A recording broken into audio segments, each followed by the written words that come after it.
Bienvenue à nouveau dans World Affairs in Context, à tous. Parlons de l'un des mouvements les plus importants dans le monde de l'économie mondiale aujourd'hui. Le déplacement de 7 500 milliards de dollars qui pourrait écraser les marchés américains. Nous allons discuter du rôle du bloc des BRICS dans cette affaire. Et si l'un des plus grands transferts de capitaux de l'histoire moderne était déjà en cours, sans que presque personne ne s'en rende compte. Derrière les gros titres sans fin et dénués de sens des médias traditionnels, une révolution financière silencieuse prend de l'ampleur, tandis que l'Occident, toujours englué dans son propre exceptionnalisme, préfère l'ignorer. Les nations asiatiques, menées par la puissante et croissante alliance des BRICS, se détournent des bons du Trésor américain.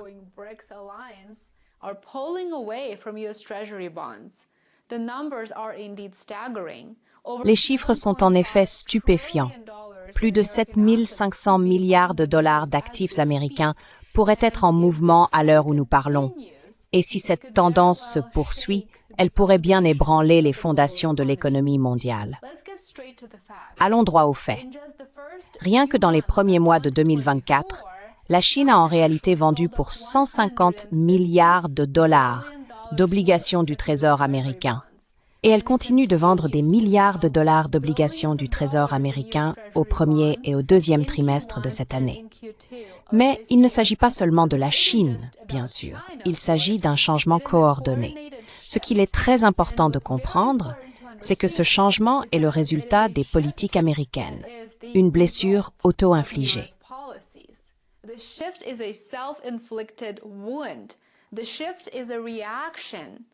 Ce changement est une réaction à des décennies de coercition économique, comme lorsque le FMI accordait des prêts et obligeait les pays émergents à mettre en œuvre des politiques intérieures préjudiciables, parmi de nombreuses autres mesures qui ont finalement amené la majorité mondiale à réaliser que la Banque mondiale et le FMI sont devenus des prolongements de la politique étrangère américaine. Et ce n'est là qu'un exemple parmi tant d'autres. Désormais, l'objectif de la majorité mondiale est de réduire son exposition au dollar américain, une monnaie qui, malgré sa domination mondiale, commence à paraître de plus en plus risquée. Il n'y a pas que la majorité mondiale ou le Sud global, bien sûr, qui cherche à se prémunir contre les risques liés au dollar américain. Les investisseurs mondiaux en général fuient les actifs libellés en dollars, comme les bons du Trésor.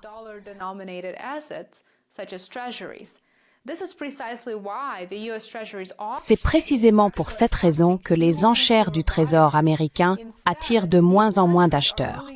À la place, ces pays se tournent vers des actifs refuges, considérés comme une réserve de valeur plus stable.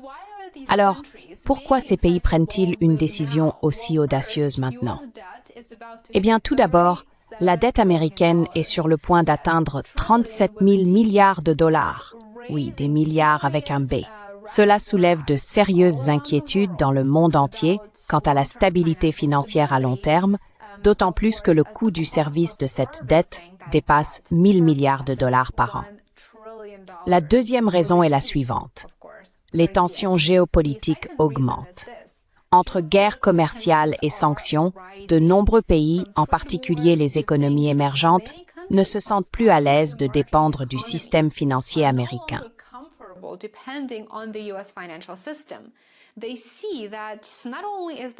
Ils constatent que non seulement les États-Unis refusent de jouer les médiateurs pour la paix au Moyen-Orient et en Ukraine, mais qu'ils vendent activement des armes à des États belligérants pour perpétuer l'effusion de sang. Les États-Unis sont donc co-belligérants dans au moins 2 conflits en cours, et cela ne peut passer inaperçu auprès de la majorité mondiale qui recherche la coopération et non la guerre.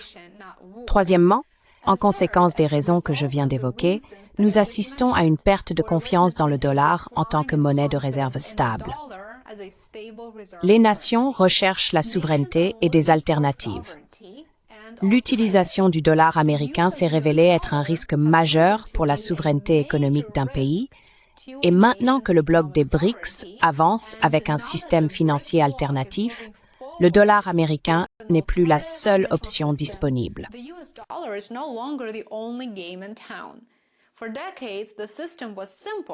Pendant des décennies, le système était simple. Les pays asiatiques exportaient des biens vers les États-Unis, gagnaient des dollars, puis réinvestissaient ces dollars dans la dette américaine, en particulier les bons du Trésor, car ils étaient garantis par la pleine foi du gouvernement américain. C'était un cycle qui permettait au commerce mondial de fonctionner de manière assez fluide. Mais aujourd'hui, ce modèle s'effondre. Il ne s'agit pas simplement d'un ajustement économique, c'est un changement de paradigme, une rupture avec l'ordre établi après la Seconde Guerre mondiale, où le dollar américain était le roi incontesté. Eh bien, désormais, le monde constate que le roi est nu. Si le bloc des BRICS et d'autres nations asiatiques retirent réellement l'ensemble des 7,5 billions de dollars d'actifs américains, que se passera-t-il ensuite?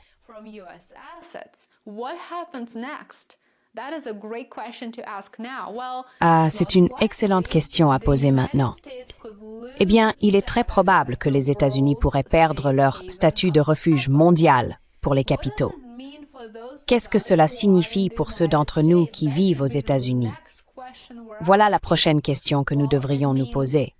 Eh bien, cela signifie des taux d'intérêt plus élevés, un dollar encore plus affaibli et une plus grande difficulté à financer la dette croissante de l'Amérique.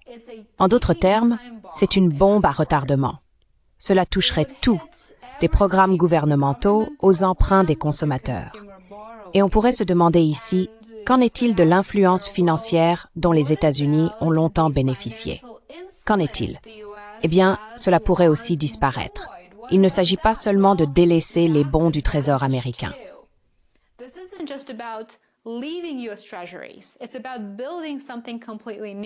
Il s'agit de construire quelque chose de totalement nouveau.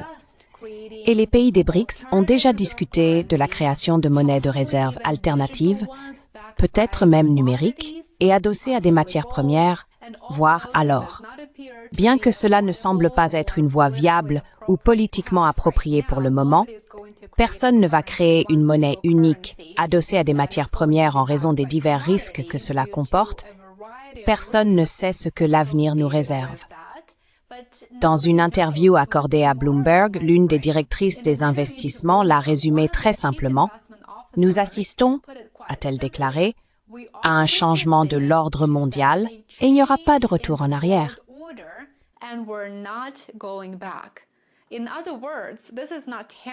En d'autres termes, ce n'est pas temporaire, c'est une évolution durable. Et ce n'est que le début. Actuellement, beaucoup considèrent encore le dollar américain comme trop gros pour faire faillite. Mais si la confiance s'érode davantage, et remarquez bien, je ne dis pas si la confiance commence à s'éroder, je dis si elle continue à s'éroder, même lentement, les conséquences seront énormes. Réfléchissez-y.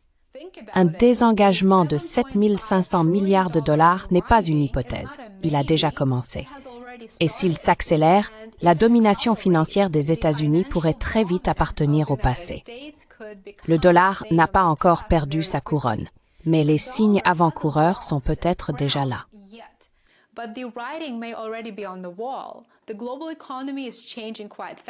L'économie mondiale évolue très rapidement, et la question est la suivante. Assistons-nous au début de la fin du dollar lui-même? Pensez-vous que les États-Unis ne peuvent pas arrêter ce changement ou est-il déjà trop tard? Laissez-moi un commentaire ci-dessous, j'aimerais beaucoup avoir votre avis. Dites-moi ce que vous en pensez. N'oubliez pas de montrer votre soutien, cela fait vraiment la différence. Aimez, abonnez-vous et partagez, cela compte énormément pour moi. Je consacre beaucoup de travail au contenu de ma chaîne et assurez-vous d'être abonné à worldaffairsandcontext.com, c'est mon Substack. J'aimerais beaucoup vous y retrouver. Passez une excellente journée et on se retrouve ici demain. À bientôt.